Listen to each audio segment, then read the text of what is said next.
Zeisle Medved. Pete Zeisle Medved. Lav Tiger. Lav Tiger. Puma Lavica. Puma Lavica. Leopard Ker. Leopard Ker. Žirafa Slon. Žirafa Slon. Žaba Gušter. Žaba Gušter. Pitbull Stafford. Pitbull Stafford. Hvala. Hvala. Hvala vama. Hvala na podršci, dragi građani. Ako još ima neko pitanje, slobodno, evo dođite, vaših 5 minuta. Možete pitati. Evo.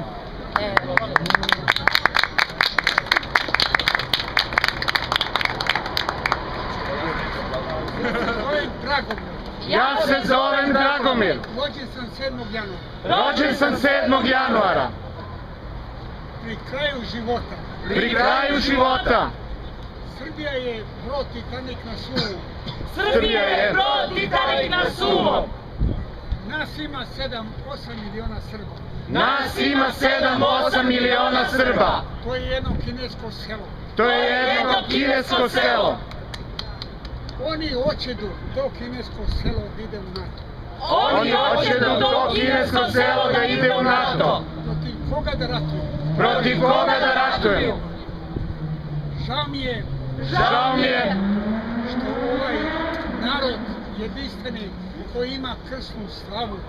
Ovaj narod jedinstveni koji ima krsnu slavu. I koji ima jedinstveno pismo na ovoj planeti. Koji ima jedinstveno pismo na ovoj planeti. Samo pitanje me zanima. Završite, ali nisam još shvatio šta me pitate. Pitam vas, šta će biti sutra sa ovom našom jadnom Srbijom? Šta će biti sutra sa ovom našom jadnom Srbijom? Evo, kad je u pitanju neka globalna strategija kuda Srbija treba da ide sa stanovišta naše stranke, definitivno ono što je osnovno ishodište našeg programa je da moramo voditi računa o našoj suverenosti, teritorijalnom integritetu, pa tako i teritorijalnoj celovitosti naše države. S jedne strane, a s druge, način da mi to postignemo može jedino biti kroz integracije sa Europskom unijom, sa NATO alijansom, a ne smemo zapostaviti ni naše tradicionalne prijatelje, Rusiju, Kinu, zemlje BRICS-a i sve ostalo. Znači ono što je suštinski bitno je da moramo da radimo na sva 3 fronta. Znate ono što kaže narod, od svega pomalo, ni od čega najviše. Eto, to je moj odgovor. Ništa nismo razumeli. Na kraju? Ja sam završio gimnaziju u Kraljevu. Fakultet u Zagrebu. Fakultet u Zagrebu. U Kraljevu su hteli da me oteraju u ludnicu. U Kraljevu su hteli da me oteraju u ludnicu. Što nisam priznavao Marksovu teoriju. Zato nisam priznavao Marksovu teoriju. I Darwinovu da smo postali od majmuna. I Darwinovu da smo postali od majmuna. Ja verujem dok gore u svemiru. Ja verujem ono gore u svemiru. Da postoje mudraci. Da postoje mudraci. Da su kriminalce, lopove, prostitutke, džeparoše klonirali i stvarili ovdje na planetu. Da su lopove, prostitutke, kriminalce, klonirali i stavili ovdje. I svako treba da vidi od koga je postao čovjek. Svako treba da vidi od koga je postao čovjek. Evo moj odgovor kad je u pitanju ovo što ste iznali.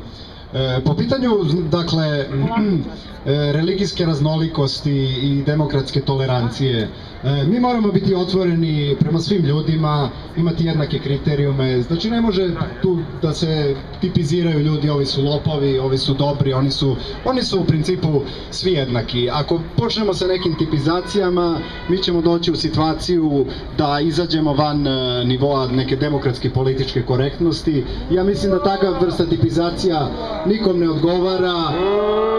Znači, naša stranka se zalaže za jednu potpunu ravnopravnost svih, da svako može da radi šta hoće, da krade koliko hoće, da donira koliko hoće, znači jedna potpuna sloboda svih političkih i društvenih subjekata u okviru ovoga društva. Eto, to je moj odgovor.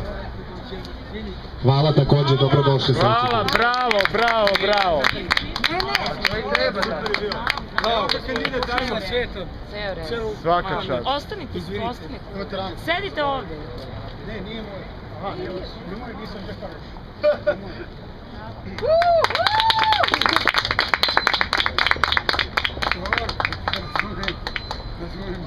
Dobar dan. Izvolite. Dobar dan. Hteo bih da vam postavim pitanje. Hteo bih da vam postavim pitanje. Zato sam tu, izvolite.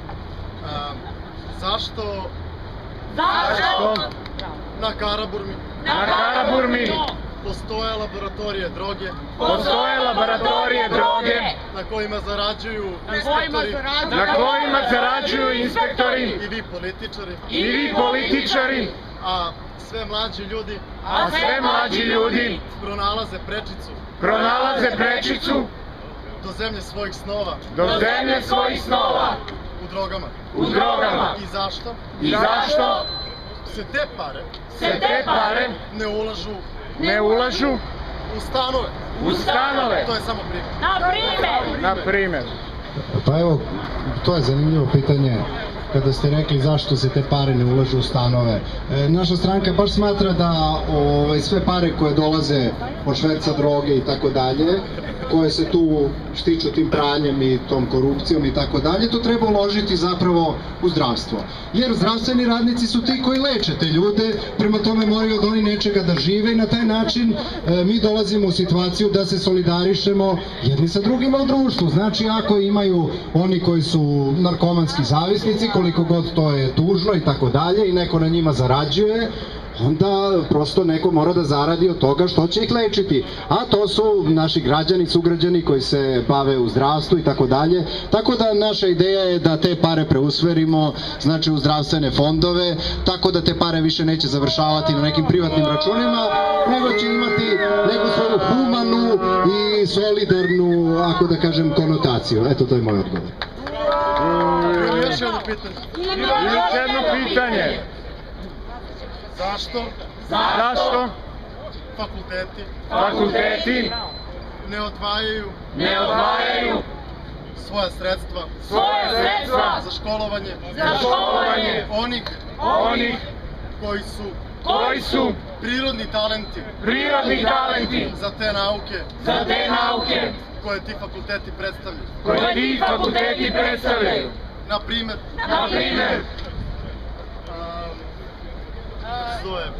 prijemni posle srednje škole nije dobar uvid u to da li je neki učenik sa manjim brojem poena dobar za bavljenje zaista humanim stvarima, a ne da sociolozi uče kako da budu legalni kriminalci, odnosno biznismeni i menadžeri. Bravo. Pa, kad je u pitanju problem visokog školstva, naša stranka ima konkretnu viziju kako bi to trebalo urediti. Ono što je glavna problematika ovog dela onoga što danas izlažemo, to je po meni, čini mi se da ima višak studentskih kvota. Zapravo studenta bi trebalo da bude još i manje, jer naše potrebe nisu velike, jer industrija ne radi, otvaraju se ćevapčinice, kafići, tako neki, ništa konkretno se u Beogradu ne radi, tako da ne vidim smisao da ljudi gube vreme previše na studije. Znači, ono što oni treba da urade, to je da završe srednju školu, da otvore svoju ćevapčinicu, svoj kiosk, svoj kafić, i na taj način mi možemo da dođemo do jednog, prosto da stimulišemo ljude na malu privredu, na porodična preduzeća, na privatan biznis, što je dugoročno može da donese benefite celokupnom društvu, da da jedan ekonomski podsticaj za neke dalje prospekcije u budućnosti. Hoćemo ćevape. Još jedno pitanje. U Americi su ljudi izašli na Wall Street.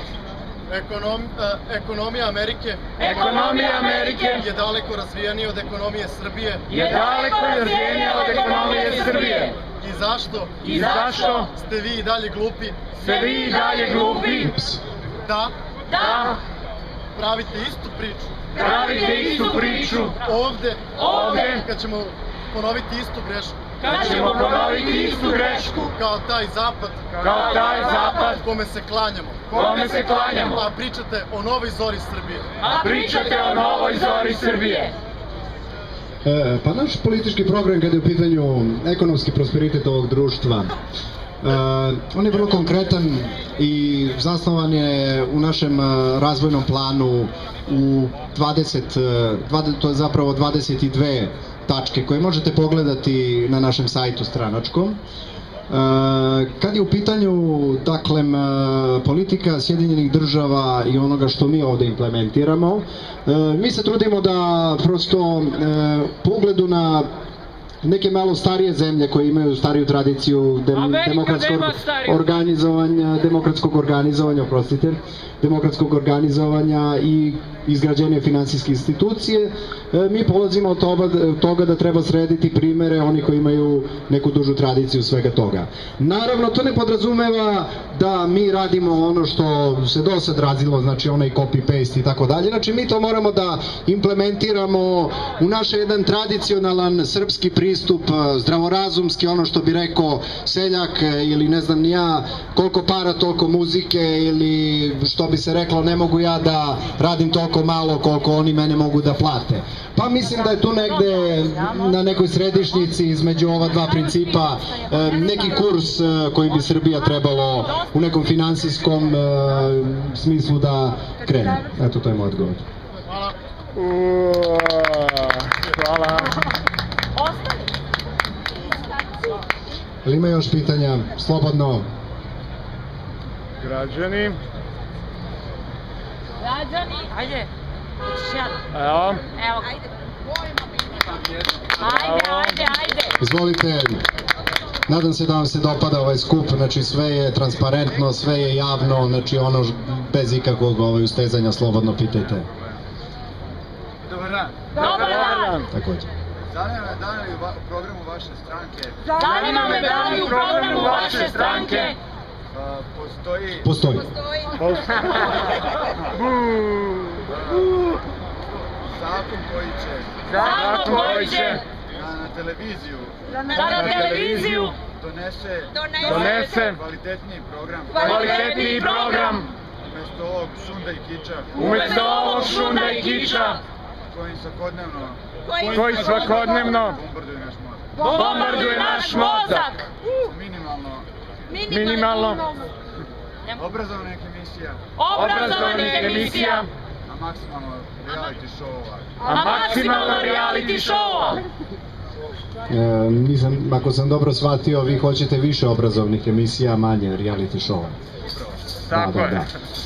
Pa, to pitanje možda je više pitanje za medije, a manje za političare. Znači oni su ti koji kreiraju tu medijsku sliku. Znate ono, odavno je neki novinar formulisao još pre 70 godina, kaže nije vest da je čovek ujeo psa, da je pas ujeo čoveka, nego je vest da je čovek ujeo psa. Znate, to je, ja smatram da je to jedna nezdrava, kako se zove, pojava koja se zapatila po medijima i da bi tu trebalo napraviti neku čistku, ali znate kako, onaj ko pretenduje na demokratiju i na demokratski postupak ne može da pravi neke uranilovke kadrovske i tako dalje, zato što prosto, kažem, demokratski sistem to ne podrazumeva.